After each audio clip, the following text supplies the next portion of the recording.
Prions ensemble. Du Notre Père, toi qui nous aimes, qui es saint et miséricordieux. Dieu, en cette fin des temps que tu as fixée, tu nous as sauvés, tu nous as séparés saintement de ce monde. Et le temps qu'il nous reste à vivre, tu es avec nous. Seigneur, par ta grâce, par ta vérité, tu nous gardes, tu nous guides. Merci pour cette grâce. À cette heure, Seigneur, nous qui avons revêtu la rédemption par ton sang précieux, sommes réunis devant toi pour louer ta grâce, ton grand amour, pour apprendre ta parole. Et nous te remercions de nous permettre d'avoir la communion avec ton saint troupeau. Et tes regards sur chacun d'entre nous, que par ta main miséricordieuse, tu soutiennes l'âme de chacun. Et si parmi nous, il y en a qui n'ont pas encore parfaitement compris ta grâce, Seigneur, ouvre leur cœur, qu'ils puissent recevoir l'espérance, la vie, tout comme nous, et que, comme nous qui avons la rédemption, ils puissent le reste de leur vie vivre pour ta gloire. Par ta parole, par ton Saint-Esprit, soutiens-nous et perfectionne-nous.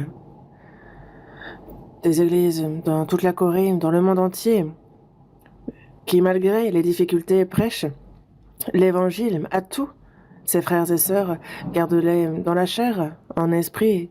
Nous croyons à ce que tu les guides et nous t'en remercions.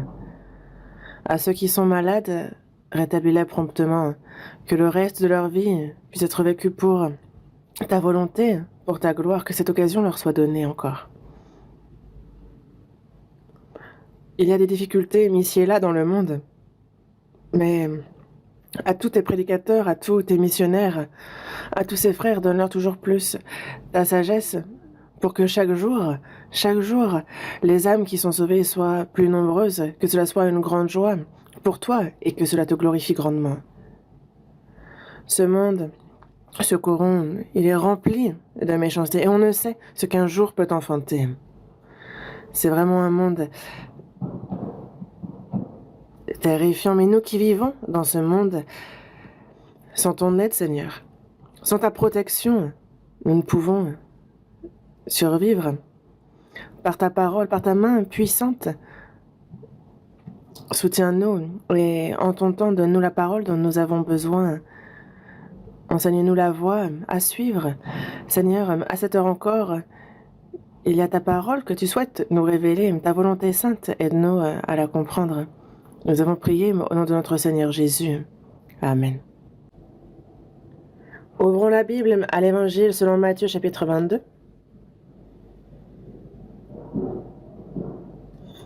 Matthieu chapitre 22.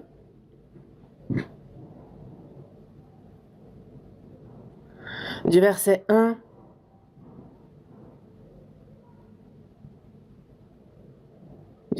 au verset 9.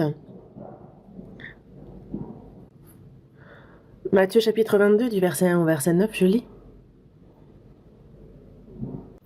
Jésus, prenant la parole, leur parla de nouveau en parabole, et il dit, « Le royaume des cieux est semblable à un roi qui fit des noces pour son fils.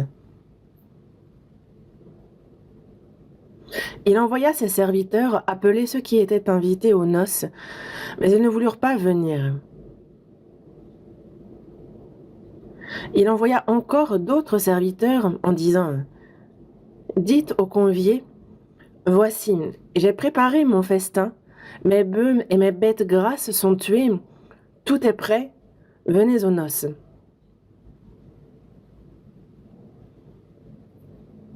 Mais, sans s'inquiéter de l'invitation, ils s'en allèrent, celui-ci à son champ, celui-là à son trafic, et les autres se saisirent des serviteurs, les outragèrent et les tuèrent. Le roi fut irrité, il envoya ses troupes, fit périr ses meurtriers et brûla leur ville. Alors il dit à ses serviteurs, « Les noces sont prêtes, mais les conviés n'en étaient pas dignes. Allez donc dans les carrefours et appelez aux noces tous ceux que vous trouverez. » Jusqu'ici?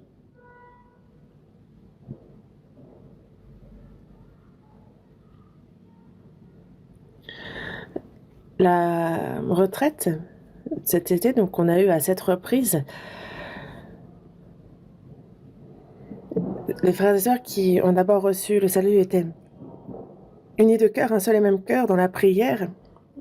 Et concernant l'œuvre de Dieu, du salut des âmes, il y a vraiment eu union de force et beaucoup d'efforts fournis pour qu'au final Dieu agisse grandement et de nombreuses âmes ont reçu le salut, je le crois. Et dans toute la Corée, il ne cesse d'y avoir des séminaires bibliques dans le monde entier aussi. C'est ici et là que l'évangile est prêché, qu'on voit l'œuvre de Dieu qui s'accomplit, le salut des âmes. Et on rend grâce pour cela, ça fait notre réjouissance. Et c'est une preuve concrète que Dieu agit à travers nous. Et comme vous le savez, en divers lieux dans le monde, il y a les catastrophes naturelles. Dans certains lieux, c'est la sécheresse qui fait qu'il n'y a plus de denrées alimentaires et donc des personnes qui meurent de faim. Dans d'autres lieux, c'est au contraire des pluies torrentielles. Dans d'autres lieux, des séismes. On voit ici et là des catastrophes naturelles se produire. Et en lisant les journaux hier, je voyais que des scientifiques américains disaient que, vu l'environnement naturel de la Terre et les études, les observations, ils disent qu'il y a donc 9 maladies qui pourraient tuer la Terre et que pour l'instant, la Terre souffre de 6 de ces 9 maladies. Donc, ils disent de la Terre qu'elle est un patient, donc il y a une haute tension. Et il y a les problèmes moraux. Et vraiment, ce monde est au-delà de ce qu'on pourrait imaginer, vraiment rempli de méchanceté, d'iniquité. Avant que Dieu ne juge la terre par les eaux, à l'époque de Noé, il est dit que la terre était remplie, que la méchanceté des hommes était grande sur la terre. Et Dieu a jugé la terre par les eaux, mais cette terre est réservée pour le feu et le soufre. On voit la science, on voit la civilisation, la connaissance qui se développe, qui s'améliore. On voit des choses se passer au-delà de ce qu'on pourrait même imaginer, mais le péché se développe tout autant. Toute chose, évidemment, est l'œuvre de Satan qui est contre Dieu. Si l'évangile est prêché jusqu'aux extrémités de la terre, alors viendra la fin, comme la parole nous le dit. Et nous, la Bible que nous avons est traduite en plus de 3600 langues. Elle est traduite dans toutes les langues possibles de ce monde. Hier, on voit donc que l'évangile est prêché désormais dans le monde entier. Et une fois que le peuple du royaume des cieux est prêt, alors, une fois que le temps fixé par Dieu arrive à son terme, c'est la fin. Alors viendra la fin. Et nous qui vivons en cette fin des temps, on voit tout ce qui doit se passer à la fin des temps se passer sous nos propres yeux. Et nous pouvons savoir donc que le retour du Seigneur est très très proche. Dans la première épître de Pierre, chapitre 4, verset 7, il est dit que la fin de toutes choses est proche. Soyez donc sages et sobres pour vaquer à la prière. On nous parle qu'il y a une fin de toutes choses et on voit que cette fin est proche. Et ce verset s'applique d'autant plus à notre époque, car nous avons reçu le salut à la fin des temps. Et nous-mêmes, chrétiens, si nous ne faisons pas attention, se peut qu'à notre insu, nous soyons entraînés, flottants, à cause des choses de ce monde, que l'on puisse vivre de manière similaire aux gens de ce monde. Mais c'est pour ça que nous, il faut que l'on reste éveillés, qu'on reprenne nos esprits. Dans Romains chapitre 13, il dit « Cela importe d'autant plus que vous savez en quel temps nous sommes, c'est l'heure de vous réveiller, enfin du sommeil. Car maintenant le salut est plus près de nous que lorsque nous avons cru. » C'est pour cela que il nous faut nous reprendre. Et nous qui vivons en cette fin des temps, en fait, quelle ne doit pas être notre sainteté, la sainteté de notre conduite, de notre piété, alors que nous attendons et hâtons l'avènement du jour de Dieu. Nous espérons en son avènement, en son retour. Et il nous faut vivre comme il se doit, comme quelqu'un qui doit donc accueillir comme il convient le Seigneur. Et une chose, désormais, c'est que dans peu de temps, Dieu donc mettra fin à cette ère de la grâce, prendra fin le temps où les peuples peuvent recevoir le salut, et alors sur cette ère, il y aura la fureur, le jugement de Dieu. Nous le savons. Mais il y a ceux qui ne sont pas encore sauvés, notre famille, nos proches, nos voisins, nos amis, les gens de ce monde.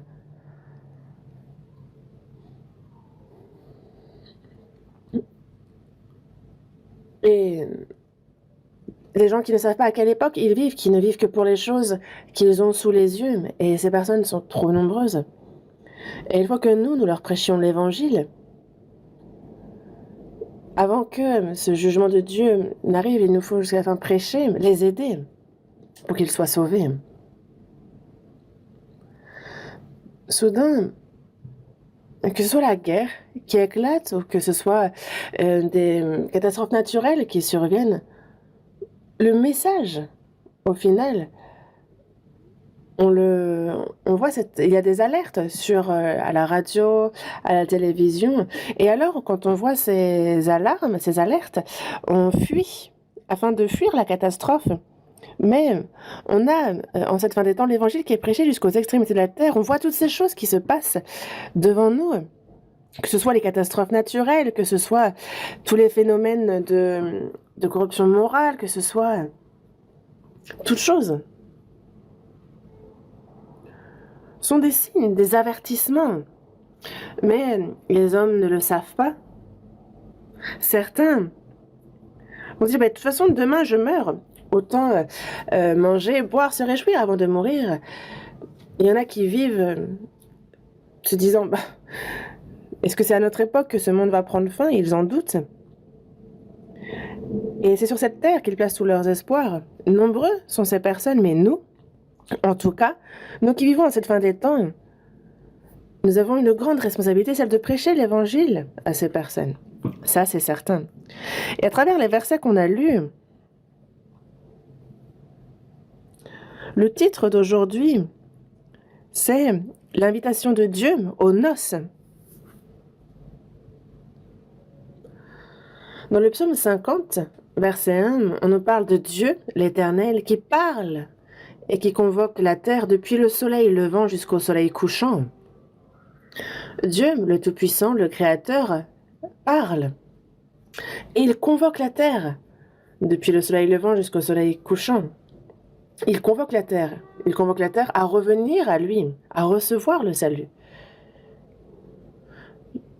Dieu aime tous les gens de la terre. Et Jésus-Christ est venu sur terre pour se charger du péché, pour payer justement le prix, le salaire du péché sur la croix. Et donc la voix de Dieu se fait entendre pour appeler toutes les âmes au salut. Dans Ésaïe chapitre 45, verset 22, « Tournez-vous vers moi et vous serez sauvés, vous tous qui êtes aux extrémités de la terre. » Vous tous qui êtes aux extrémités de la terre, c'est ainsi qu'il convoque les hommes, afin qu'ils soient sauvés. Il les convoque, il les appelle. Mais les hommes ne le savent pas. Et petit à petit, ils s'éloignent toujours plus de Dieu. Alors qu'il y a cette urgence face au jugement imminent.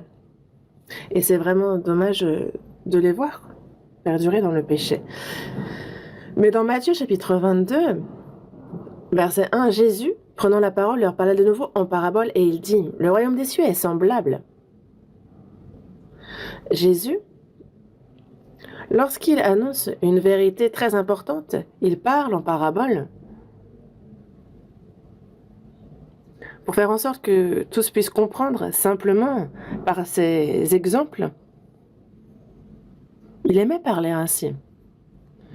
Il parle en parabole et il dit, « Le royaume des cieux est semblable. » Dans Matthieu, lorsqu'il dit « le royaume des cieux est semblable », qu'il explique, ça apparaît à 8 reprises, ces versets nous parlent de ce que Dieu fait et nous parlent de l'âme qui a été créée à l'image de Dieu, qui s'est corrompue.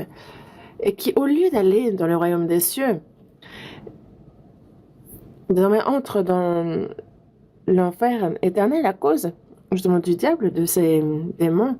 Mais Dieu ne les laisse pas à ce sort-là, et il envoie son Fils unique qu'il donne en victime expiatoire pour que quiconque puisse recevoir le salut par sa grâce. Comprenant sa grâce afin que son peuple puisse entrer dans son royaume. Et donc le salut des âmes qui se perdaient et qu'elles soient sauvées, c'est cela, le royaume des cieux dont il parle. Il se prépare un peuple. Donc dans Matthieu chapitre 22, il parle justement du royaume qui est semblable. Des fois, il prend la parabole du semeur. Donc il parle du fait que la semence, c'est la parole de Dieu. Donc la prédication de l'évangile, c'est semer cette parole de Dieu. Et ceux qui écoutent, qui comprennent, reçoivent le salut. En réalité, la parole de Dieu, si elle tombe dans la bonne terre, alors c'est celui qui, justement, qui entend et qui comprend. Le royaume des cieux est semblable. Ici, c'est une autre parabole. Le royaume des cieux est semblable à un roi qui fit des noces pour son fils. Dieu, ici, est comparé à un roi. Et ce roi fit des noces pour son fils. Des noces sont justement les plus grandes réjouissances possibles. Alors que pour un deuil, tout le monde pleure, tout le monde est attristé, tout le monde se lamente. Mais pour ce qui est des noces, on a les futurs époux, on a de très bons petits plats, et c'est tout le monde ensemble qui se réjouit. Dans Jean, chapitre 2, Jésus est invité à des noces, mais en pleine noce, il vient à manquer de vin.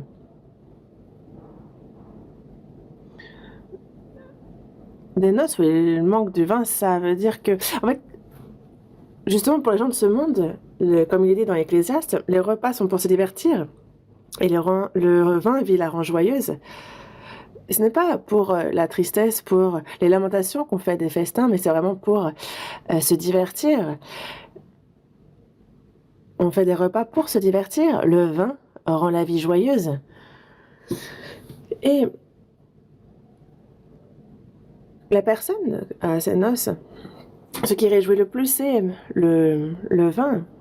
Le vin dont on parle ici, ce ne sont pas des liqueurs fortes. Il y a plusieurs sortes de vins. On a le jus de raisin, on a les liqueurs fortes, on a le vin, et il y a aussi le bon vin que tout le monde peut boire et qui réjouit un grand nombre de personnes.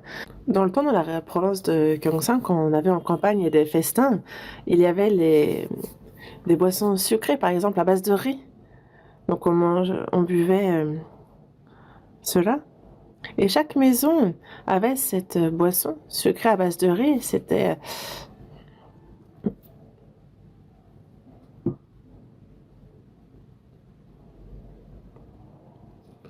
on faisait donc ces boissons et on les offrait aux noces.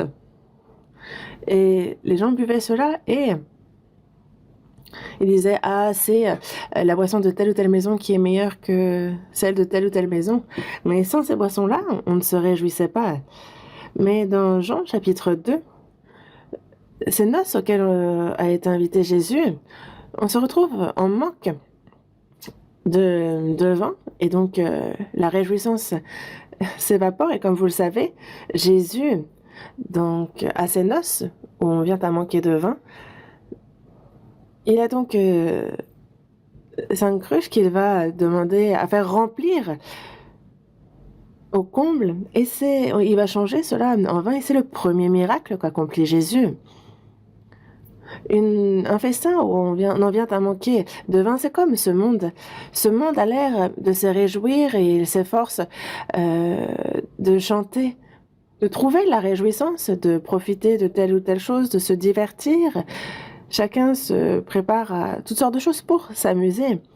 Mais cette terre maudite à cause du péché, cette terre maudite, on y voit l'homme vouloir se réjouir. Il y a cette civilisation, il y a la science, toutes choses qui se développent et ce, afin que l'on puisse se divertir, se réjouir. Mais en fait, c'est comme des noces où il n'y a plus de vin. Lorsque l'âme est éloignée de Dieu, perdue, alors il ne peut pas y avoir la réjouissance de l'âme, mais c'est simplement la réjouissance de la chair, et ce, pour un moment, cela prendra fin peu de temps après. Et c'est pour cela que ce monde, c'est comme des noces où on n'a plus de vin. Les gens de ce monde, au départ, servent du bon vin, puis ensuite, une fois que les personnes sont ivres, c'est un vin de bien moindre qualité qu'on offre. Mais Jésus, lui, a fait, à la différence du vin que les hommes avaient fait, eux, a fait un vin de haute qualité. Et justement, cela a surpris tout le monde, surpris par la qualité. Et c'est comme ce monde qui est comme des noces où il n'y a plus de vin, il n'y a plus de réjouissance, il n'y a plus d'espérance, il n'y a plus de paix. Mais par le salut qui nous a été accordé, nous avons trouvé la véritable paix, la véritable joie, le véritable bonheur, la véritable réjouissance. Et ça, c'est ce que Jésus a accompli aussi lors des noces par ce miracle, c'est ce qu'il a montré déjà à l'avance. Dans Matthieu chapitre 22, on a ce roi qui, pour son fils, fait des noces. Donc le roi, c'est Dieu, et son fils, c'est Jésus. Donc le roi fit des noces pour son fils, et donc, en vrai, ce ne sont pas des noces pour son fils, mais pour tous ceux qui sont sauvés en Jésus-Christ, des noces pour ces personnes. Et cela réjouit Dieu. Cela réjouit également grandement Jésus-Christ, mais désormais, ces noces, quand on fait des noces, donc surtout que ce sont des noces faites par un roi, donc c'est particulier, il est déjà fixé qui sera invité à l'avance. Et ensuite, donc, on annonce. De nos jours, on envoie des invitations, n'est-ce pas? Lorsqu'il y a les noces et la date qui est fixée, alors on envoie des invitations à la cérémonie, à nos connaissances. Et ces personnes, merci de participer, de venir nous bénir et se réjouir ensemble ce jour-là. C'est ce que dit l'invitation. Mais on a ici le roi, et il invite justement, il envoie ses serviteurs pour les inviter. Donc il les appelle une première fois. Il envoie encore d'autres serviteurs en disant, de peur que, peut-être qu'ils ont oublié la date.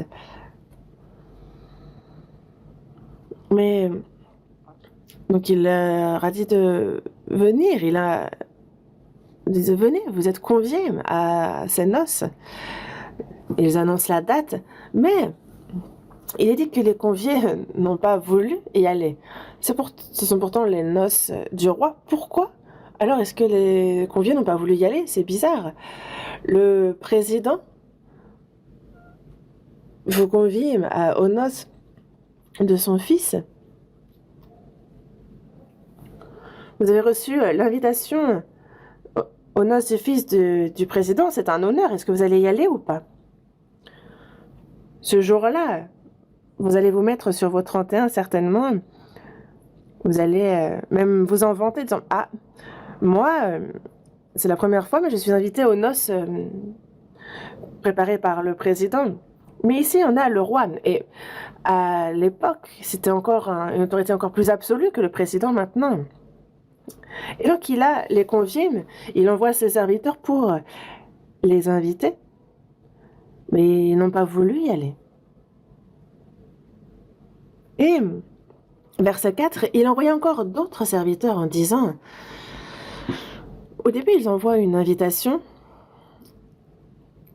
Il y a les serviteurs qui sont envoyés pour les appeler, ils ne veulent pas venir. Et il envoie d'autres serviteurs. Dites aux conviés, voici, j'ai préparé mon festin, mes bœufs et mes bêtes grasses sont tués, tout est prêt, venez aux noces. Donc il explique désormais, ah ben, mes bœufs et mes bêtes grasses sont tués. J'ai préparé des mets délicieux. Venez aux noces. C'est la 3e fois ici. Mais, sans s'inquiéter de l'invitation, ils s'en allèrent, celui-ci à son champ. Ah, je suis trop occupé avec les champs. Celui-là à son trafic. Ah, aujourd'hui, je dois gagner de l'argent. J'ai un commerce à faire tourner. Donc celui-là a son trafic. Et les autres, qu'ont-ils fait? Les autres ont participé? Non. Les autres se saisirent des serviteurs, les outragèrent et les tuèrent. Il y a donc cette invitation aux noces du roi. Il y a ces serviteurs envoyés par le roi. Il les outrage. Il a dit, ah mais on a dit qu'on n'irait pas, pourquoi tu insistes? Tu ne tapes sur le système. Donc il les outrage et les tuèrent. Mais est-ce que ça peut arriver dans le monde, une telle chose? Ça semble impossible, mais si c'est écrit, c'est que ça l'est. Les autres se saisirent des serviteurs, les outragèrent et les tuèrent. Le roi fut irrité, il envoya ses troupes, fit périr ses meurtriers et brûla leur ville. Le roi fut irrité. Ah, mécréant. Ce n'est pas mes serviteurs qu'il aurait fallu envoyer, mais une armée. Et donc il envoie ses troupes, il fait périr ses meurtriers et brûle leur ville. Il détruit tout. Ici, il nous parle de quelque chose de très important. Ce n'est pas seulement un conte qui nous fait sourire, non. La première des choses est que les conviés aux noces désignent le peuple d'Israël élu de Dieu. Et c'est pour ça que dans l'Ancien Testament, à travers ces prophètes, il y a justement cette promesse qui a été faite qu'il enverrait le Christ. Et donc c'est comme une invitation faite avant même que les noces ne soient ouvertes. À travers Israël, il a fait de nombreuses promesses annonçant qu'il enverrait le Christ. Et quand il dit envoyer le Christ, c'est qu'il parle justement que dans ce monde qui est maudit, il n'y a ni de véritable bonheur, ni de véritable espérance. Mais Dieu, par amour,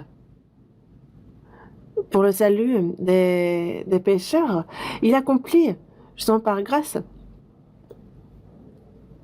ce sacrifice. Et c'est écrit dans de nombreux passages en détail. Et ensuite, il envoie ses serviteurs, comme il a envoyé les prophètes, encore et encore. Et à la fin, il va même jusqu'à envoyer son propre fils. Jésus est venu, et il n'est pas mort directement sur la croix. Durant 3 ans et demi, il a été ici et là prêchant l'évangile. Il disait, le temps est accompli, le royaume de Dieu est proche, repentez-vous et croyez à la bonne nouvelle. Et donc désormais, le royaume de Dieu, c'est Jésus. Le temps est accompli, le royaume de Dieu est proche. Repentez-vous et croyez à la bonne nouvelle. Alors, vous serez sauvés. Vous recevrez la vie éternelle et vous pourrez entrer dans le royaume des cieux. Mais, le peuple d'Israël, qu'a-t-il fait? Eux qui ont été premièrement invités, c'étaient les premiers conviés. Ils ont tué les prophètes. Ils ont lapidé ce qui leur était envoyé. Et le Christ qui a été envoyé par Dieu, ce Fils unique de Dieu, c'est sur la croix qu'ils l'ont tué. Jésus est mort, crucifié, il a ressuscité. Et il a ainsi accompli l'évangile qui a été prêché par les apôtres qui eux-mêmes ont été tués par les Juifs également. Ils les ont outragés, tués. Et c'est ici ce dont on nous parle. Et ça, vraiment, c'est une surprenante contradiction, c'est une tragédie incomparable. Jésus nous parle de cela et c'est véritablement arrivé. Déjà. Nous, nous le savons. Dans l'Ancien Testament aussi, les prophètes qui prêchaient la grâce de Dieu ont été tués. Christ, qui a été envoyé par Dieu pour le salut, a été... ils étaient contre lui, ils l'ont tué. Ils ont tué les apôtres. Et cela arrive encore. Voyons momentanément Ésaïe, chapitre 25. Ésaïe, chapitre 25.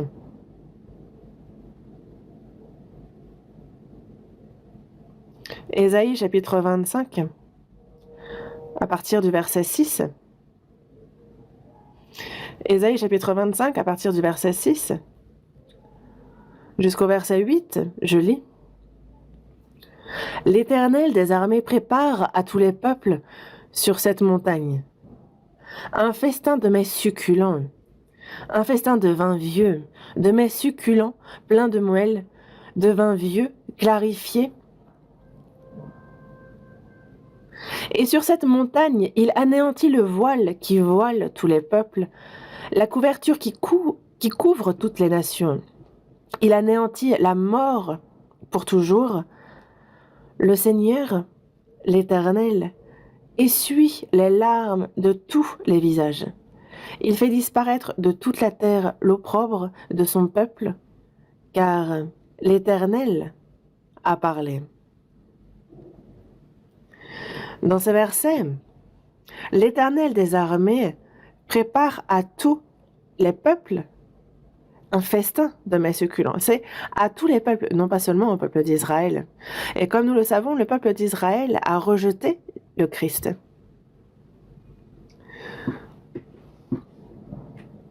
Et il y a cet évangile qui avait été donné aux Juifs qui désormais est prêché à tous les peuples. Parce que les convives n'étaient pas dignes et désormais, elle est prêchée dans les carrefours. Je n'ai pas le temps de vous parler de cela, des carrefours. Ces carrefours qui sont tout le monde, les païens. Parce que justement, cette grâce qui avait été donnée au peuple élu, au peuple d'Israël, désormais a été donnée aux païens, au monde, jusqu'à nous, par exemple, qui sommes vraiment aux extrémités de la terre. Mais ici, l'Éternel des armées prépare à tous les peuples un festin de mets succulents. Un festin de vin vieux. Donc le vin, plus il est vieux, mieux c'est. Les vins vieux sont... plus c'est vieux, plus c'est cher. Mais c'est ici la grâce de Dieu.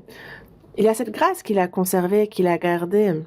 Il y a cette grâce qui vaut beaucoup, qui nous réjouit, qui fait notre véritable joie.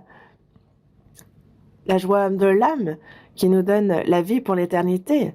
Il y a donc un festin de mets succulents, un festin de vin vieux, de mets succulents pleins de miel, de vin vieux clarifié. Jésus participe aux noces où il n'y a plus de vin. Et il fait un très bon vin. Et désormais, alors, il n'y avait plus de réjouissance, mais finalement, il redonne réjouissance à ces noces. Et dans ce monde, il n'y a pas de véritable joie, il n'y a pas de véritable réjouissance. Ce monde ne peut pas connaître cette véritable réjouissance, mais il y a le salut de notre âme qui va apporter la véritable joie, la véritable paix dans notre monde. C'est ce que cela enseigne. Dans le psaume 4, il est dit « Tu mets dans mon cœur plus de joie qu'ils n'en ont quand abondent leurs froment et leurs mou. » David aussi le dit. Il y a cette joie que le Seigneur met dans notre cœur. Salomon le dit aussi dans l'Ecclésiaste chapitre 2. Qui, en effet, peut manger et jouir si ce n'est moi? Il y a une chose meilleure. La réjouissance du cœur, la réjouissance de l'âme, de l'esprit. Et ça, cela vient de la main de Dieu. Salomon, tout ce dont il a profité charnellement, il n'y a personne sur terre qui puisse en profiter davantage. Tout ce que la chair a voulu, sans obstacle, il a profité de tout. Est-ce qu'il y a quelqu'un d'autre sur terre ainsi? Non. Mais il a dit qu'il y a encore bien mieux. Se réjouir, manger, ça, je ne sais pas. Il en a dit quoi? Il a dit « J'ai dit du rire insensé et de la joie, à quoi sert-elle » C'est encore là une vanité. Et la poursuite du vent. Vanité des vanités, dit l'Ecclésiaste. Vanité des vanités, tout est vanité. Et c'est à 37 reprises qu'il y a le mot vanité. Nothing. Ça ne cesse de se répéter, en fait. tout n'est que vanité. Mais il y a cette joie de l'âme, la joie du salut qui vient de Dieu. Dans la première épître de Pierre, chapitre 1, verset 8, Pierre dit « Vous réjouissant d'une joie ineffable et glorieuse parce que vous obtiendrez le salut de vos âmes pour prier de votre foi. » Le salut de vos âmes pour prier de votre foi. Une fois que nous sommes sauvés, il y a justement cette joie glorieuse, inexprimable, cette véritable réjouissance. Mais cette réjouissance glorieuse, cette joie ineffable et glorieuse. Et ici, 700 ans avant que Jésus ne vienne, donc dans Ésaïe, il y a cette promesse qui est faite. Sur cette montagne, il anéantit le voile qui voile tous les peuples. Il y a donc entre Dieu et l'homme, à cause du péché, la communication qui est rompue. Mais il anéantit le voile qui voile tous les peuples. Et donc Dieu, il y a ce voile entre lui et les hommes. Jésus, lorsqu'il mourut sur la croix, entre le lieu saint et le saint des saints, il y avait un épais voile. Vous voyez, on a aussi des rideaux ici, on a comme ce voile. Et quand on fait du théâtre, en fait, on abaisse ce rideau, n'est-ce pas? Mais entre l'homme et Dieu, il y a ce voile. Mais Jésus, lorsqu'il mourut sur la croix, alors il y a ce voile qui s'est fendu du haut vers le bas. Et donc entre Dieu et les hommes, ce mur qui était le péché s'est effondré, il a été détruit. Et Jésus, lorsqu'il est baptisé au Jourdain, dans Matthieu chapitre 3, verset 16-17, on voit que lorsqu'il ressort de l'eau, les cieux se sont ouverts et il y a l'Esprit de Dieu qui descend comme une colombe. Et donc lorsqu'il sort de l'eau, les cieux s'ouvrent. On peut désormais aller vers Dieu. Il y a donc ce chemin, cette voie qui est ouverte. Il anéantit la mort pour toujours. Le salaire du péché, c'est la mort. Il anéantit la mort pour toujours. Jésus, par sa mort sur la croix, a pardonné tous nos péchés. Par sa résurrection, il a brisé l'autorité de la mort. Et c'est pour cela que le Seigneur, l'Éternel, essuie les larmes de tous les visages. Toute personne qui comprend la grâce de Dieu, justement, il y a le Seigneur qui essuie les larmes de tous les visages. Parce que à vivre dans ce monde, et si on finit en enfer, on pleurera pour l'éternité. Mais ceux qui ont reçu la grâce de Dieu, il essuie les larmes de leur visage. Dans Apocalypse, chapitre 21, il dit que quand nous serons dans le royaume des cieux, il essuiera toutes larmes de nos yeux. Il n'y aura plus de larmes. Il fait disparaître de toute la terre l'opprobre de son peuple, car l'Éternel a parlé. C'est en Christ qu'il nous sauve, et ça, il le promet à l'avance par ce verset. Et aussi, Dieu, ceux qui participent aux noces promises sont ceux qui, ces personnes auront donc véritablement le salut, le repos de l'âme, la joie, la réjouissance éternelle et hériteront du royaume de Dieu, ce royaume éternel. C'est ce dont il nous parle ici. La vie éternelle et l'espérance de rentrer dans le royaume des cieux. Dans Matthieu chapitre 11, verset 28, il est dit « Venez à moi, vous tous qui êtes fatigués et chargés, et je vous donnerai du repos. » Les gens de ce monde sont fatigués, chargés à cause du péché. Et le peuple d'Israël est chargé également par la loi. Ils en souffrent. Ils sont contraints, mais il dit « Venez à moi, vous tous, et je vous donnerai du repos. » Il nous a libérés du fardeau du péché, de toutes les souffrances que nous rencontrons à vivre dans ce monde. Tout cela, il nous en décharge pour nous donner du repos, la paix. Je vous donnerai du repos. Le Seigneur nous convie à ses noces.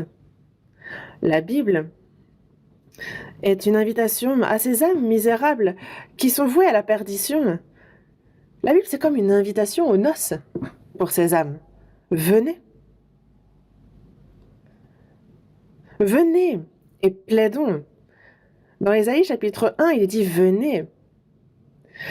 Il convie le monde. Venez et plaidons. Si vos péchés sont comme le cramoisi, ils deviendront blancs comme la neige. S'ils sont rouges comme la pourpre, ils deviendront comme la laine.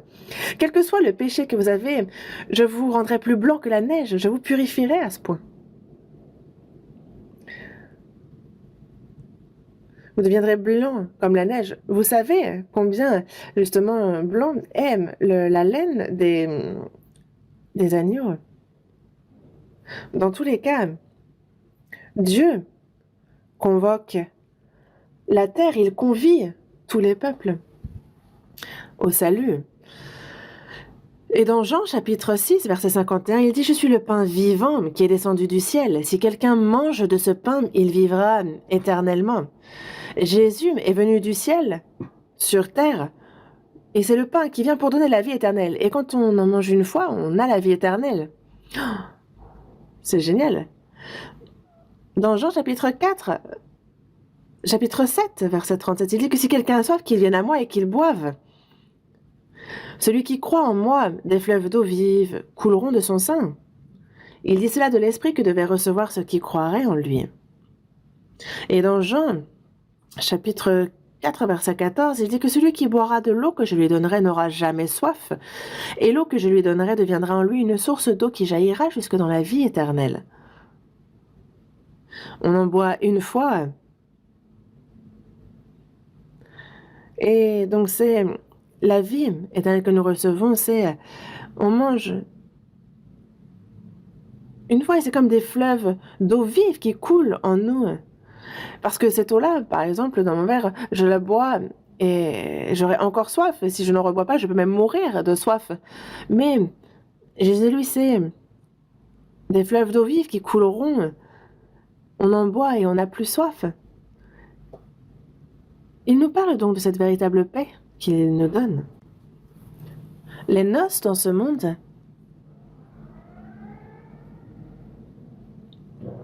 quand on va aux noces, on apprécie, on chante, on voit les nouveaux mariés, on mange de bonnes choses, on fréquente nos amis, mais cela prend vite fin, n'est-ce pas?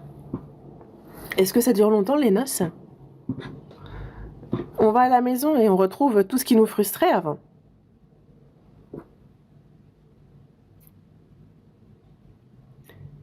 C'est juste momentané, on cherche à oublier les soucis. Il y a longtemps, j'étais à un séminaire à Yosso. Et il y a une mer et il y a une île dont je ne me souviens pas du nom. En tout cas, il y a une petite île et sur la route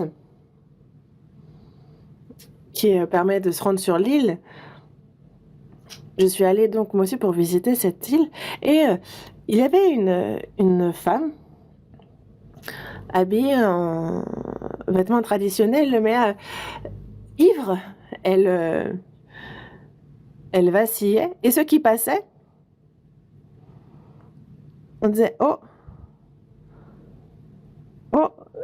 cette femme, qu'est-ce qui lui arrive? Elle exagère de se comporter ainsi. Elle était là, comprenez-moi, moi c'est juste, c'est pas longtemps, juste, je veux profiter un peu.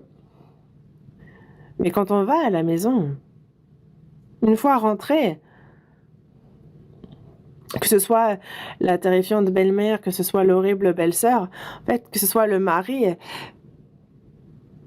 quand elle rentre, il y a ceux qui sont malades, ceux dont il faut prendre soin, il faut s'occuper de la maison.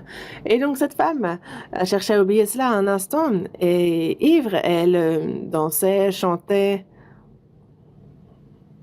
demandant à ce qu'on soit compréhensif. Comprenez-moi. Elle faisait vraiment de la peine. Mais les noces prennent vite fin. Dans Esther, chapitre 1, on a donc le roi qui, lui, a un pays qui est dans l'opulence. Et il fait des noces. Donc, il partage des mets délicieux. Et ils font cela pendant 7 jours. C'est long, des noces de 7 jours. Mais cela aussi, ça prend fin. Tout festin prend fin. Les gens de ce monde veulent ces festins. Dans Luc, chapitre 12, il y a donc un homme riche et dont les terres lui avaient beaucoup rapporté. Et donc, en fait, il se disait, qu'est-ce que je vais faire? J'ai pas de place pour serrer ma récolte. Et voici ce qu'il se dit. Mais j'abattrai mes greniers, j'en bâtirai de plus grands, j'amasserai toute ma récolte et tous mes biens, et je dirai à mon âme, tu as beaucoup de biens en réserve pour plusieurs années. Repose-toi, mange-bois et réjouis-toi. Mais Dieu lui dit, insensé, cette nuit même, ton âme te sera redemandée. Ce que tu as préparé, pour qui cela sera-t-il? Cette terre, maudite à cause du péché, là où vit l'homme, il y a ce jour de la mort, de la souffrance qui s'approche. Et tout ce qu'il a accumulé de biens, il cherche justement à réconforter son âme avec ces choses matérielles. Mon âme, tu as beaucoup de biens en réserve pour plusieurs années, donc on peut parler d'une personne riche. Mange, bois et réjouis-toi. Mais est-ce que l'âme se réjouit en mangeant, en buvant? Non. C'est pour ça que Dieu lui dit insensé, imbécile. Est-ce que c'est de cela que se réjouit l'âme?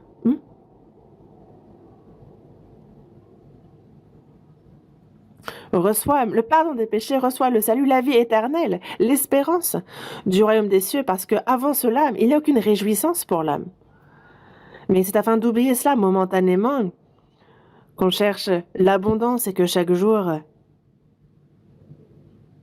comme dans Job chapitre 21, verset... Mais il dit, pourquoi les méchants vivent-ils? Pourquoi les voit-on vieillir et accroître leur force? Leurs taureaux sont vigoureux et féconds, leurs génisses conçoivent et n'avortent point. Ils laissent courir leurs enfants comme des brebis, et les enfants prennent leurs ébats. Ils chantent au son du tambourin et de la harpe. Ils se réjouissent au son du chalumeau, mais ils se réjouissent pour un temps et tombent dans les temps de feu et de soufre. Ce sont des personnes qui, dans peu de temps, vont finir en enfer, mais se réjouissent maintenant. Et justement, là, les méchants se réjouissent, mais c'est pour peu de temps. Insensé. Il y a cette terre maudite à cause du péché. Et ils s'imaginent que c'est elle qui va leur apporter la réjouissance. On voit l'art, on voit la science, on voit la civilisation, on voit toutes choses se développer. Et on se dit, ah là là, ici c'est vraiment le paradis, il n'y a pas mieux qu'ici, on va se réjouir ici. L'âme, bon, on s'en fiche. Ils ne réfléchissent ni à Dieu, ni aux problèmes de l'âme, ni à ce qu'il y a après la mort et comment cela va se passer. Ils n'y réfléchissent pas. Et ils cherchent à ne pas y réfléchir. C'est seulement manger aujourd'hui, boire, se réjouir. Dans Luc, chapitre 16, il y a un homme riche qui était vêtu de pourpre et de fin lin. Il avait des vêtements de luxe. Et c'est chaque jour qu'il mangeait des festins. Il mangeait, buvait, se réjouissait. Il est riche en même temps. Mais ce riche aussi, un beau jour, est mort. Et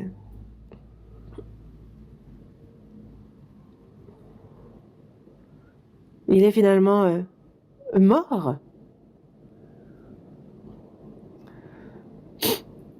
Et donc, on lui fait un grand cercueil, on lui fait une stèle. Il y a tout le voisinage qui vient, mais lui, où est-ce qu'il est parti?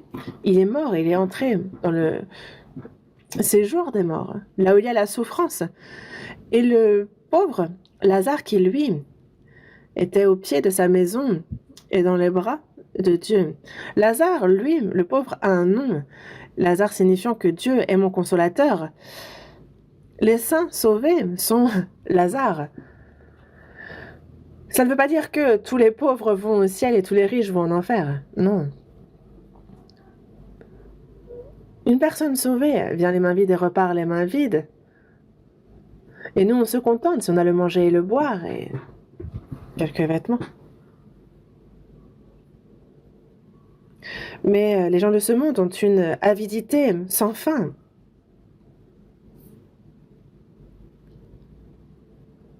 Il se demande comment se réjouir.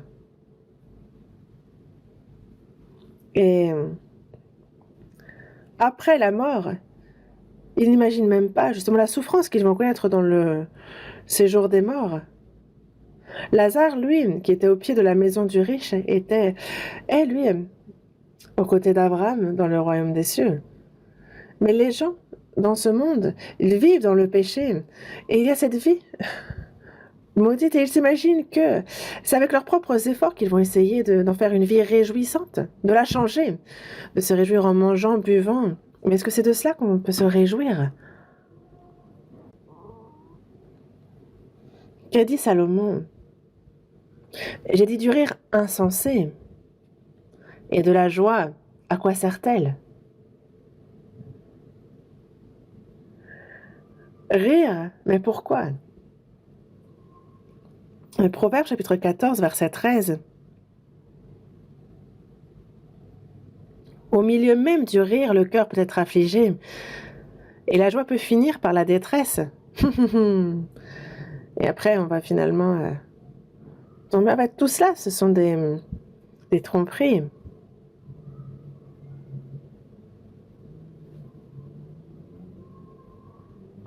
Mais Dieu, pour les âmes misérables qui vivent sur cette terre maudite, il ne les abandonne pas. Il a prévu des noces. Et elle ne prend pas, ce ne sont pas des noces juste pour quelques heures. Quand on participe aux noces de tout notre vivant sur cette terre, c'est donc toute notre vie qu'on peut se réjouir, et pas seulement. Il y a la réjouissance de l'âme aussi après la mort, quand nous passerons éternellement notre temps dans le royaume des cieux avec Dieu. Depuis qu'on est sauvé, durant notre vivant sur cette terre et jusqu'à ce que nous mourions, jusqu'à ce qu'on entre dans le royaume des cieux, ce sont des noces qui ne cessent, qui durent. C'est à ces noces-là que Dieu nous invite. Ce sont vraiment des paroles surprenantes. Voyons dans Ésaïe chapitre 55. Ésaïe 55, verset 1.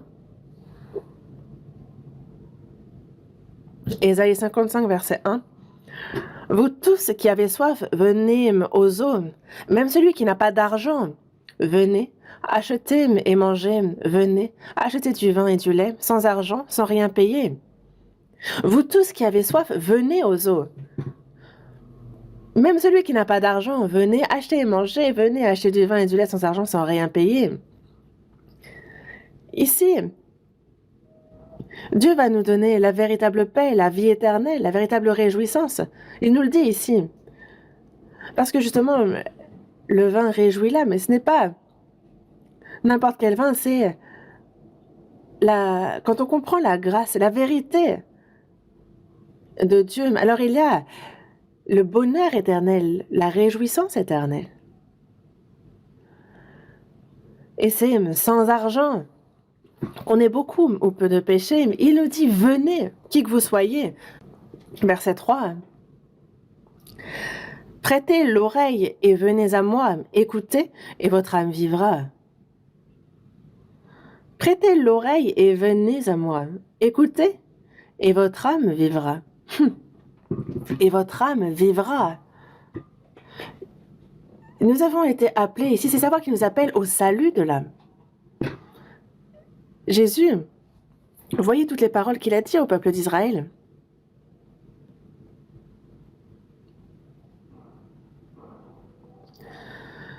Et il a dit, les racheter de leurs péchés, leur donner la vie éternelle, leur donner l'espérance du royaume des cieux. Mais le peuple d'Israël n'en a pas voulu. Pourquoi refuser? Eux croyaient certes en Dieu, mais à quoi s'attendaient-ils? Si le Christ vient, alors il va retourner l'Empire romain, il va nous garder, mais pour ce qui est des problèmes du peuple, des problèmes charnels, il va faire de ce monde un monde très agréable à vivre et où on vivra très bien. Il deviendra roi parce qu'il aura renversé l'Empire romain. Et ils s'attendaient à ce que désormais ce soit le royaume qui s'accomplisse. Et c'est certes une promesse dans l'Ancien Testament, mais il y a un ordre. Lorsque Christ vient, d'abord, il ne vient pas seulement pour le peuple d'Israël, mais pour le pardon des péchés de tout le monde. Et une fois que l'évangile est accompli et prêché jusqu'aux extrémités de la terre, alors il revient pour rétablir Israël, pour faire justement de cette terre durant 1000 ans une terre bien plus belle que le royaume, que le jardin d'Éden. Mais une fois que l'œuvre du salut est accomplie, alors il revient comme roi. Mais le peuple d'Israël, eux, la seule chose qu'ils voulaient, c'était la résolution des problèmes présents, les problèmes du peuple, de bien vivre dans ce monde. C'est la seule chose en laquelle ils espéraient. Et parce que Jésus-Nimi ne devenait pas roi pour eux, il leur a dit, ah, il n'est pas le Messie. Ils ont rejeté le Christ. Pour quelle raison?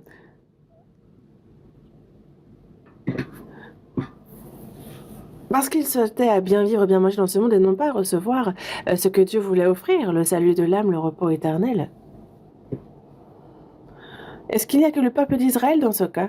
Maintenant, beaucoup croient en Dieu.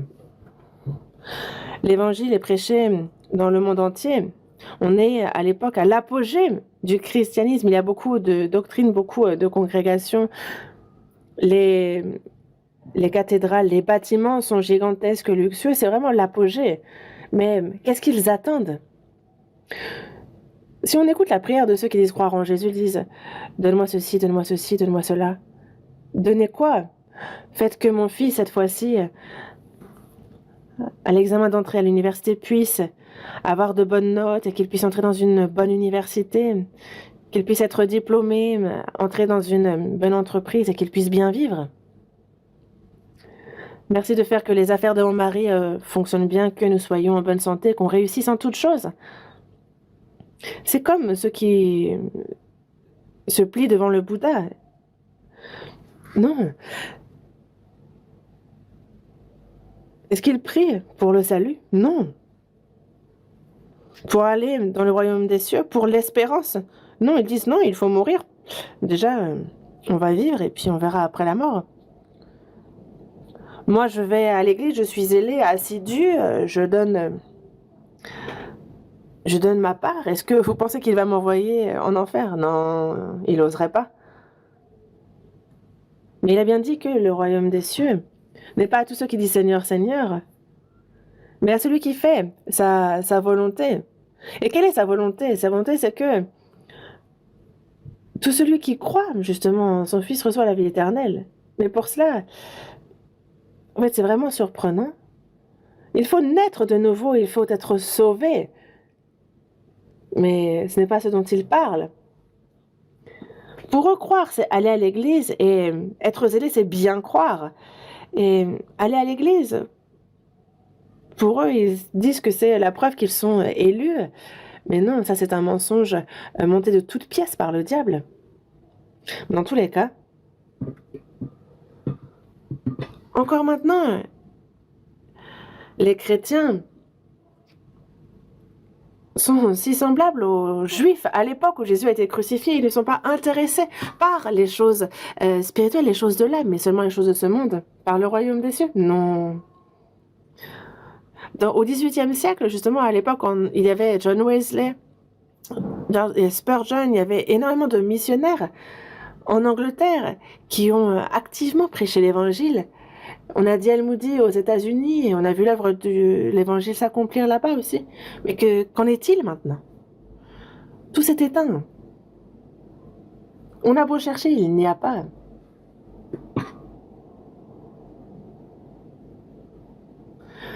Il en reste encore un peu aux États-Unis, mais là encore, c'est très faible.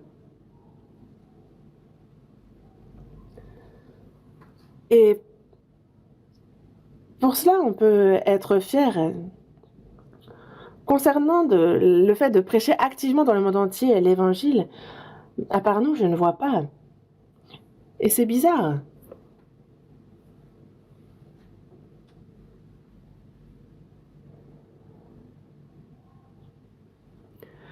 Cette terre, maudite à cause du péché, dans peu de temps, il y a le Seigneur qui revient et elle sera touchée par la fureur de Dieu.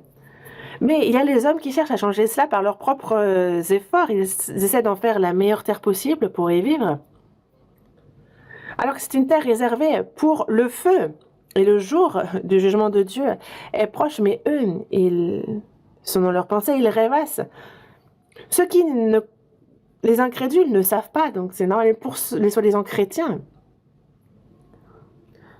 Le vœu de toute ma vie n'est que le suivant.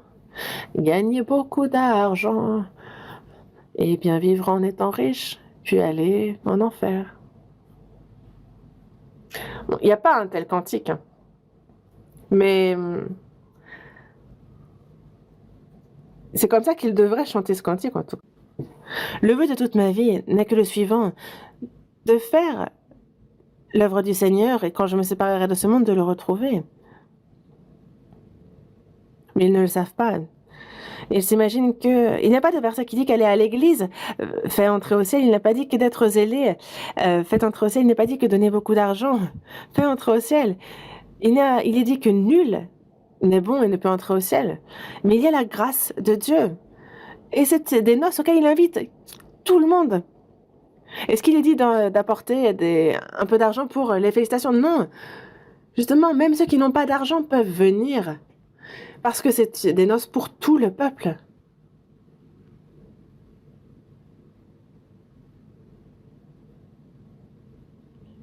Ces noces sont des noces pour le salut de l'âme. On a un cantique qui dit « Le jour où j'ai reçu la parole, quel jour de joie! Je ne peux oublier ce jour de joie. Et je prêche cet évangile, jour de joie, jour de joie, jour où le Seigneur me sauva. »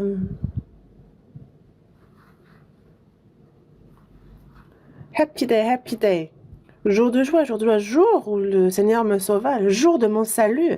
Cette joie-là, est-ce qu'elle prend fin le jour de mon salut? Non, elle continue. Et cette joie, une fois dans le royaume des cieux, continuera encore. C'est participer aux noces de Dieu. Proverbe, chapitre 15, verset 15.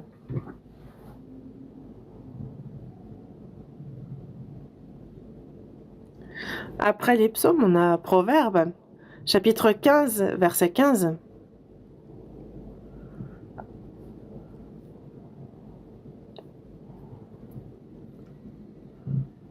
On lit ensemble le verset 15. « Tous les jours du malheureux sont mauvais, mais le cœur content est un festin perpétuel. »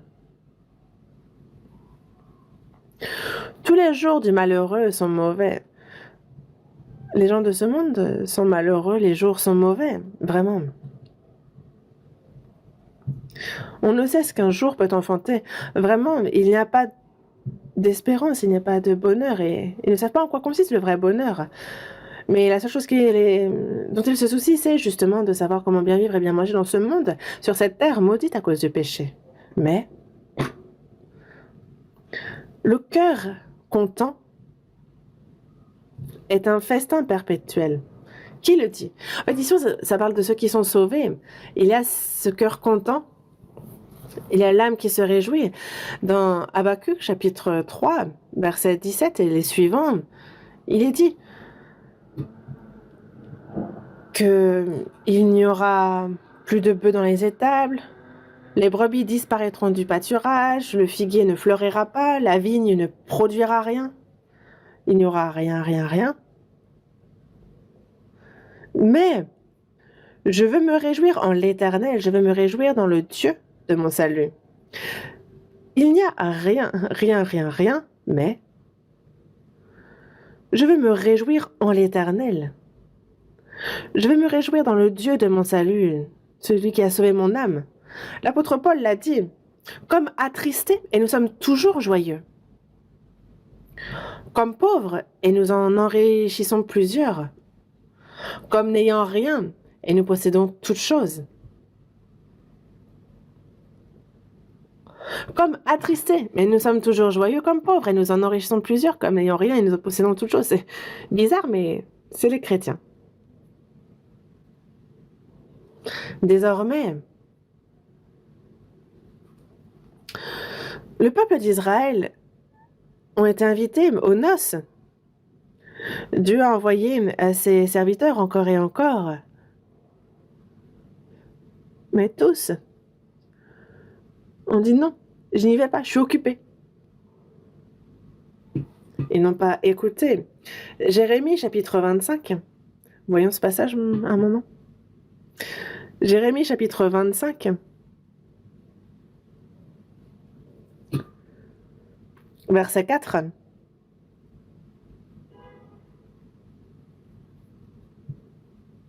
Jérémie chapitre 25, verset 4. L'Éternel vous a envoyé tous ses serviteurs, les prophètes. Il les a envoyés dès le matin, et vous n'avez pas écouté, vous n'avez pas prêté l'oreille pour écouter.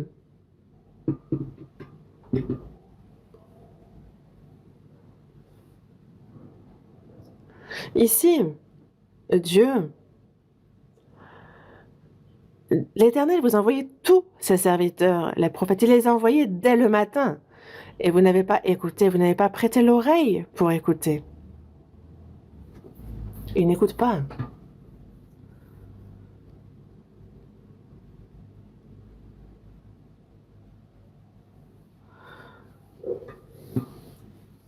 Invité aux noces de Dieu. Il y a son Fils unique qui est mort sur la croix. C'est Jésus, le Fils de Dieu, qui est mort sur la croix, qui a versé son sang précieux, qui a pardonné ainsi tous les péchés. Et il nous dit, soyez sauvés, recevez la vie éternelle. Allons ensemble au ciel. Mais ils disent, non, merci. J'ai pas envie. Ah, je suis occupée, je te dis.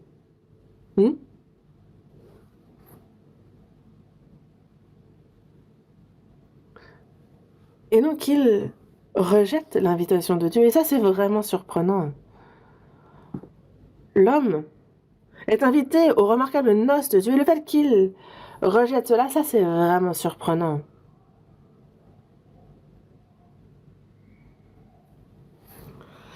Chacun a son champ, chacun a son trafic. Voyons dans Luc chapitre 14. Luc chapitre 14.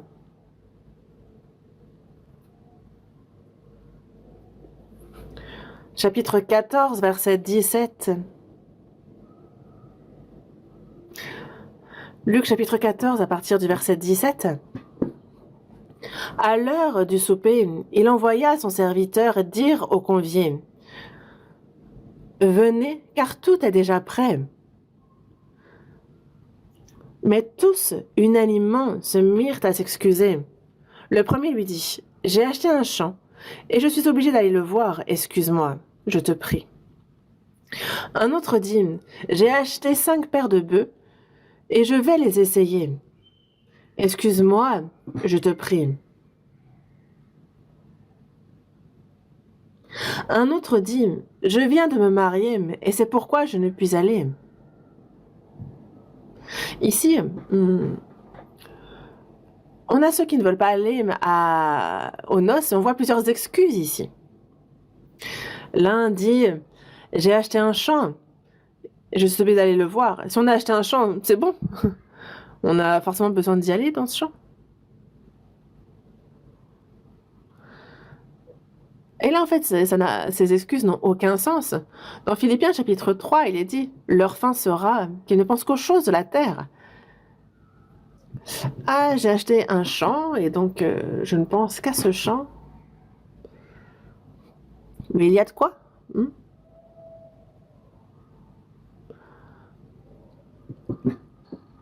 J'ai acheté 5 paires de bœufs. Donc une paire, on en a donc 2, donc ça fait 10 bœufs en tout. Oh, il est riche. Un champ, des bœufs. Non, 5 paires même.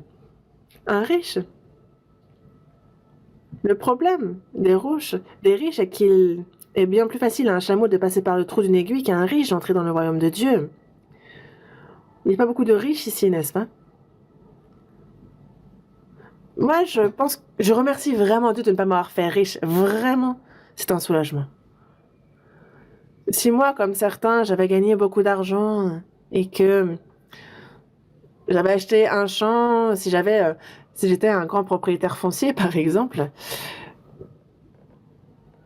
si on m'avait assis à la place de directeur ou si j'avais eu quelque autorité, en fait, c'est que pour quelques années et la fin est en enfer. Donc, à quoi bon? Vivre en tant que riche, est-ce que c'est une, est-ce que le fait d'être pauvre, est-ce que c'est une grâce ou est-ce que c'est une malédiction? Heureusement qu'on est pauvre. Il est bien dit que l'on vient les mains vides et on repart les mains vides. Nous n'avons rien apporté dans le monde et il est évident que nous n'emporterons rien. Donc, nous, on se contente de ce que nous avons, on l'a dit. À manger, à boire, des vêtements. Il nous donne chaque jour notre pain quotidien. Quand on le lui demande, il nous le donne. Et il y a un petit côté challenging, hein, justement, à être pauvre aussi, à vivre au jour le jour. On s'accroche vraiment à Dieu. Ce n'est pas une blague, vraiment, il y a un petit côté challenging. Et c'est vrai qu'on rencontre Dieu tous les jours, on lui demande le pain quotidien. On vit au quotidien en s'appuyant sur Dieu. Et donc, il y a ce plaisir-là. Et l'un a dit, je viens de me marier. S'il est marié, c'est bon, c'est fait. Mais il y a ceux qui veulent profiter des divertissements. Ils disent, des noces, peu m'importe.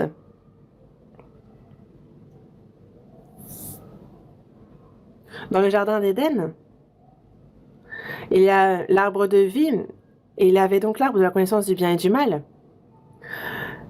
Si on mange l'arbre de vie, on vit éternellement. Si on mange le fruit de l'arbre de la connaissance du bien et du mal, qu'est-ce qui se passe? Vous êtes en train de vous dire, on sait, alors pourquoi il pose la question?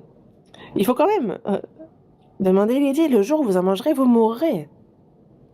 Mais, avant, en fait, justement, le diable sait qu'il va en enfer, il veut y entraîner l'homme. Et donc, il le tente pour qu'il mange d'abord le fruit de l'arbre de la connaissance du bien et du mal, et ensuite, l'arbre de vie. Mais Adam n'a pas l'air de vouloir l'écouter, donc il s'adresse à Adam en lui disant, mange, je te dis vraiment, c'est bon. Si tu en manges, tes yeux s'ouvriront, vous aurez la sagesse, et vous serez comme Dieu. Si Dieu vous a dit de ne pas en manger, c'est qu'il a peur que vous soyez comme lui, et c'est par jalousie. Mais dépêche-toi d'en manger. Il y avait donc tentation du diable. Et Ève se dit, oh, c'est pas faux. D'habitude, elle voit cet arbre et ne lui avait rien trouvé de spécial, mais puisque le diable lui en parle, elle le regarde. Et il a vraiment l'air bon à manger. Il est agréable à la vue, il a l'air de donner l'intelligence.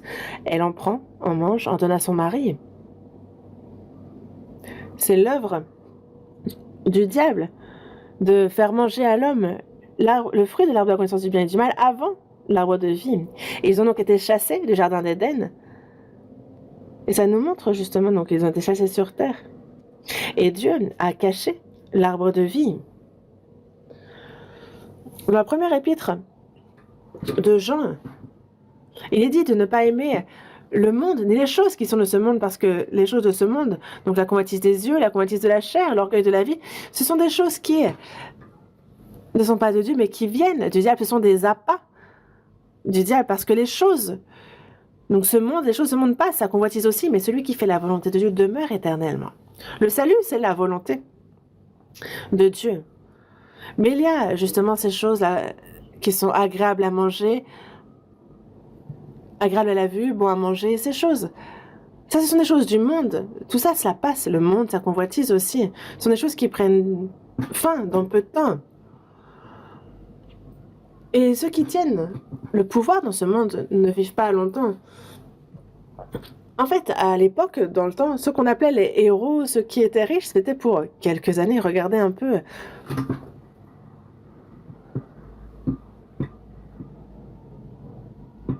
Est-ce que ce sont des choses que vous enviez après avoir reçu le salut? Moi, je vous en parle parfois, mais j'avais tellement de choses que j'enviais avant d'être sauvée.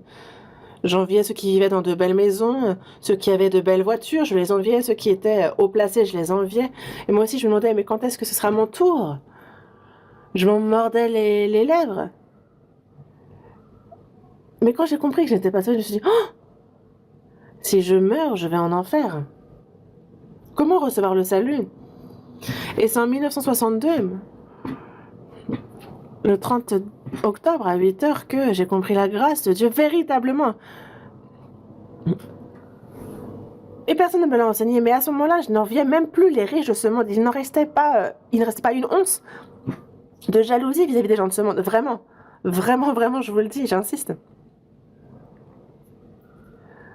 Est-ce que si je mens, ça m'apporte quelque chose? Non.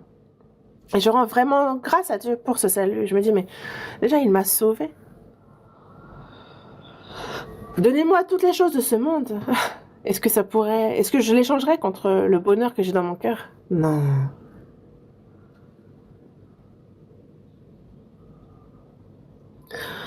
Ce monde passe, et sa convoitise aussi.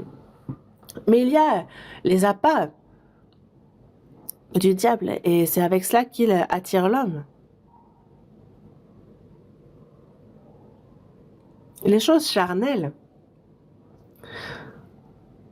Si ce sont dans ces choses-là qu'on espère, en fait, c'est vraiment se faire attraper par justement l'opération qu'a mis en place le diable.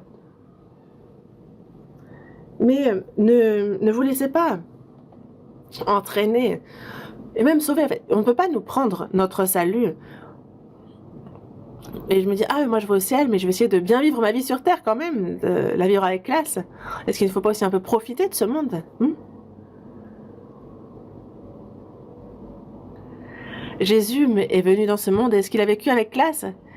Est-ce il a vécu avec classe et il est mort avec classe? Non, regardez combien il a souffert. Dieu qui a créé les cieux, la terre, lui qui est Jésus, il est né où? Il est né dans l'Auge, dans une mangeoire. Il a vécu comme fils d'un menuisier, d'un pauvre menuisier. Pendant 3 ans et demi, il n'avait rien qui lui appartenait. Et voyez, l'apôtre Paul, qui lui a suivi les pas de Jésus, il était dans le froid, dans la faim, dans l'éveil, il a été plusieurs fois frappé. Il a prêché à Rome et on l'a tué. Est-ce qu'il était pour autant... Est-ce qu'on peut dire qu'il a échoué? Non. Il est celui qui a le plus réussi. Et il l'a dit, soyez mes imitateurs comme je le suis moi-même de Christ. Même après notre salut, est-ce que on doit être là à ne rien faire, à simplement tourner la tête vers le ciel et à ouvrir la bouche? Non. Il est bien dit, si quelqu'un ne veut pas travailler, qu'il ne mange pas non plus. Que faire alors? Est-ce que notre espérance est justement beaucoup travailler, gagner beaucoup et profiter? Non. Est-ce que c'est ça notre espérance? Non. Quoi que je fasse, il nous faut faire quelque chose, être gêné dans ce qu'on fait, que ce soit les affaires, que ce soit le travail. Mais pourquoi? Pour le but qu'est l'évangile, la prédication, parce que dans la prédication de l'évangile, on a besoin de beaucoup de choses. Moi, j'encourage tout le monde à vivre, à travailler avec zèle. J'espère que tout le monde va se donner dans son travail. Pourquoi? Pour gagner beaucoup. Parce qu'on en a tellement besoin. Vous avez vu le centre de la retraite? Vous voyez le nombre de personnes qui ont été sauvées lors de cette retraite? Et on est fiers de ce centre de la retraite. Mais est-ce que ça s'est fait tout seul? On manque de logements. Dans les environs, il y a beaucoup de logements. Et pourtant, il y a ceux qui dorment dans des tentes. Il y en a qui sont sur l'estrade et qui dorment sur l'estrade. Et donc, nous, il faut vite qu'on construise, qu'on bâtisse ces logements avant que le Seigneur ne revienne. Parce que c'est à la retraite qu'on a le plus grand nombre de sauvés. Et pendant la retraite aussi, ceux qui ont déjà reçu le salut, c'est là que leur foi grandit beaucoup. Parce que c'est ensemble qu'on fait des efforts. Charnellement, c'est difficile, mais il y a beaucoup de réjouissance, de joie. On voit les fruits, ça déborde. Une fois qu'on a la retraite, après la foi, Elle grandit, de nombreuses personnes sont sauvées. La dernière fois, on m'a dit: «Ah, mais ça va coûter combien de construire ce bâtiment?» Au minimum 50 milliards. Les prix de construction ont augmenté. Ils m'ont dit: «Oh, mais comment on construit un tel bâtiment?» Et moi, je pense que c'est kantan desu. Je m'excuse, c'est simple. Je sais pas pourquoi je parle japonais, mais en tout cas, c'est simple. En quoi c'est simple? Il suffit que quelqu'un qui donne 10 milliards, il suffit qu'il y en ait 5 et ça fait 50 milliards. Simple, non? Bon, rigolez si vous voulez, mais en soi, c'est simple. Simple.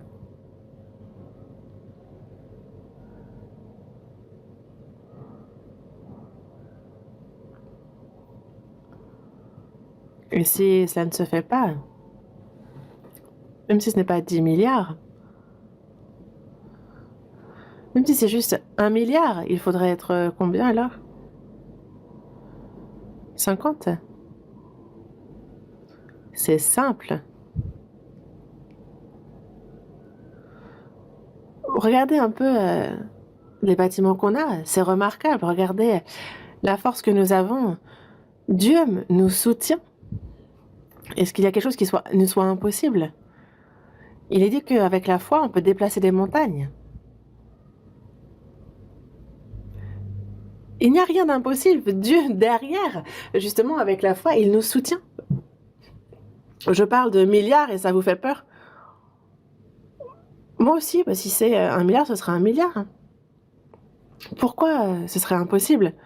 On l'a fait jusqu'à présent.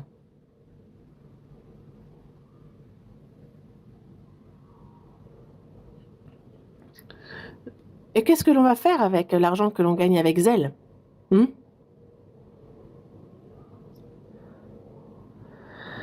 Les riches, avant de mourir,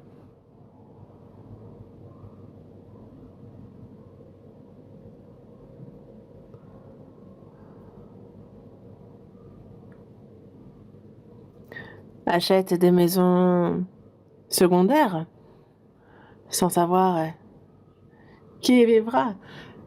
La voiture dernier cri, mais ils ne savent pas qui en gardera les clés. Et tout l'argent qu'ils ont, ils ne savent pas qui l'utilisera.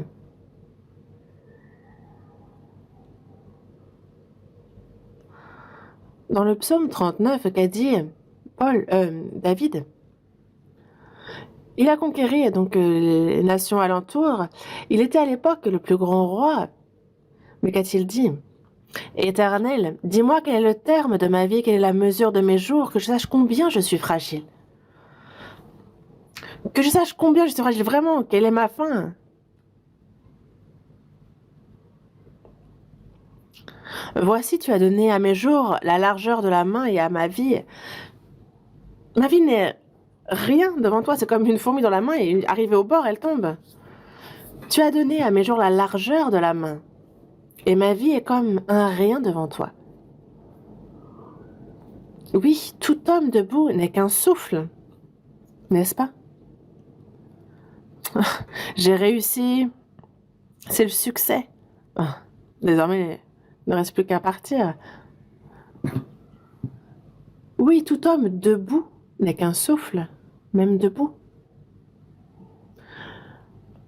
Toutes personnes, justement, sont comme des ombres. Ils sont zélés pour telle ou telle chose, mais ils ne savent pas qui en profitera.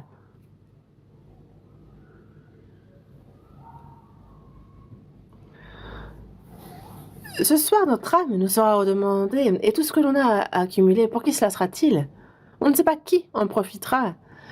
Des fois, les gens s'imaginent qu'ils vont vivre 1000 ans, 10 000 ans, ils accumulent sans limite. Mais pour qui tout cela? Nous sommes comme un papillon, nous vivons un jour. Et lorsque le Seigneur nous appelle, tac, on laisse tout derrière et on y va. Ensuite, devant le Seigneur ne reste que comment nous avons vécu devant lui, de notre vivant. Et si le salut est le même, sachez et souvenez-vous que la gloire est différente pour chacun. Ne pensez pas que oh, ben, il suffit de vivre comme ça et d'être assis derrière au ciel. Non, vraiment. N'ayez pas un tel cœur. Une personne sauvée ne peut pas avoir une pensée lâche comme celle-ci. Mais essayons de faire au mieux, justement, d'être résolus, s'il le faut, à mourir, à suivre au plus près le Seigneur. Hmm? Seigneur, que puis-je espérer en toi et mon espérance? David s'adresse au Seigneur, que puis-je espérer en toi et mon espérance? Nous aussi, il nous faut vivre avec un tel cœur. Désormais, nous, il y a ces choses réalistes qui sont sous nos yeux, les choses charnelles, les choses matérielles.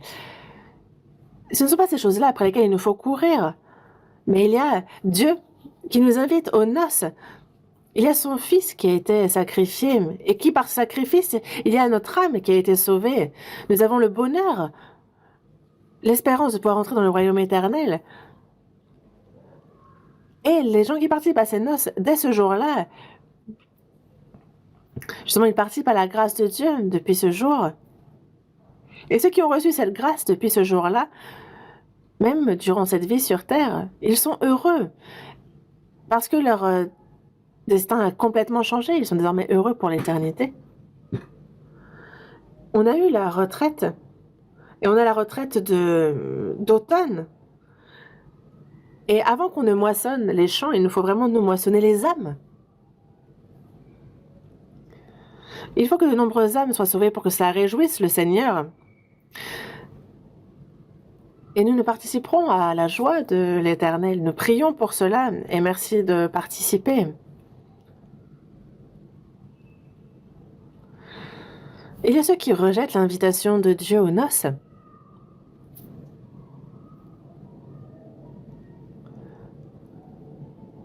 Et qui, au contraire, outragent et tuent les serviteurs envoyés par le roi. Mais vous savez ce qui arrive à ces personnes-là? Vous voyez, par exemple, il y a l'empereur romain qui a envoyé son armée, mais qui a encerclé Jérusalem et qui a tué les Juifs. On les voit dans l'histoire des Juifs, ils ont été dispersés dans le monde entier, ils ont été massacrés lors de la Seconde Guerre mondiale. Les Juifs ont dit que le sang de Jésus retombe sur nous et sur nos enfants. Et oui, le sang est retombé sur eux et sur leurs enfants. Lors de la Seconde Guerre mondiale, rien que les Juifs qui sont morts, de 1939 à 1945, durant la Seconde Guerre mondiale, on est à plus de 6 millions de Juifs tués par Hitler. Et est-ce que c'est tout? Non. Ils sont encore bien plus nombreux. Pourquoi? Pour le péché d'avoir rejeté Jésus. Jésus l'a dit. S'il en est ainsi du bois vert, alors qu'en sera-t-il du bois sec? Vous voyez combien a été châtié, puni le peuple d'Israël qui est le bois vert. Alors imaginez pour les païens qui sont le bois sec. C'est l'enfer. Le peuple d'Israël a rejeté Jésus qui est venu les voir sur leur terre et ils ont connu 2000 ans d'histoire, de perdition, mais ce n'est pas tout. Ça nous montre aussi justement ce qui va arriver, non seulement l'enfer, mais imaginez les païens qui, eux, rejettent Jésus. Alors là, on est invité aux noces et la personne dit non. Elle dit viens, viens, viens. Mais je lui dis que j'ai pas envie de venir. Faut que j'aille au champ, j'ai un trafic à faire. Moi, je me suis mariée. Et ils n'y vont pas. Je dis que ma joie, je la trouve ailleurs. Pourquoi t'insistes? J'ai dit que je veux pas y aller. Attendez de voir ce qui arrivera.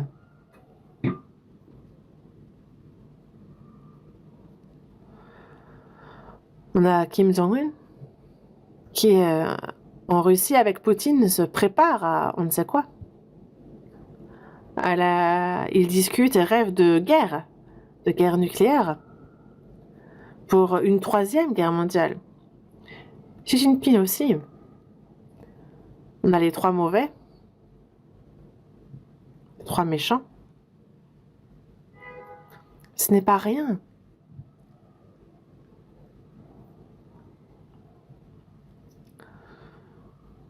Nous serons enlevés par le Seigneur quand il reviendra avant que ce monde ne soit touché par le feu.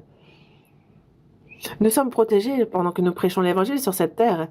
Dieu, s'il ne nous aide pas, alors vraiment on ne sait ce qu'un jour peut arriver, et ce, aujourd'hui même. Et nous nous confions chaque jour en Dieu. Nous espérons dans le Seigneur qui va revenir, et le temps qui nous est imparti est si court qu'il ne faut pas qu'on le passe en vain. Qui doit être invité aux noces de Dieu? Dans l'Ancien Testament, le peuple d'Israël avait été invité à travers les prophètes. Et il y a eu les apôtres plus tard. Et nous, désormais, chacun d'entre nous, nous sommes ces serviteurs que nous envoyés pour les invitations. Comment donc invoqueront-ils celui en qui ils n'ont pas cru et comment croiront-ils en celui dont ils n'ont pas entendu parler? Comment en entendront-ils parler s'il n'y a personne qui prêche? Dans la première épître aux Corinthiens, chapitre 9, verset 16, l'apôtre Paul l'a dit. Si j'annonce l'évangile, ce n'est pas pour moi un sujet de gloire. Savez-vous que ne pas prêcher l'évangile est un péché? Les gens de ce monde pensent que le péché, c'est faire quelque chose de mal. Nous ne faisons pas les choses mauvaises que les gens de ce monde font.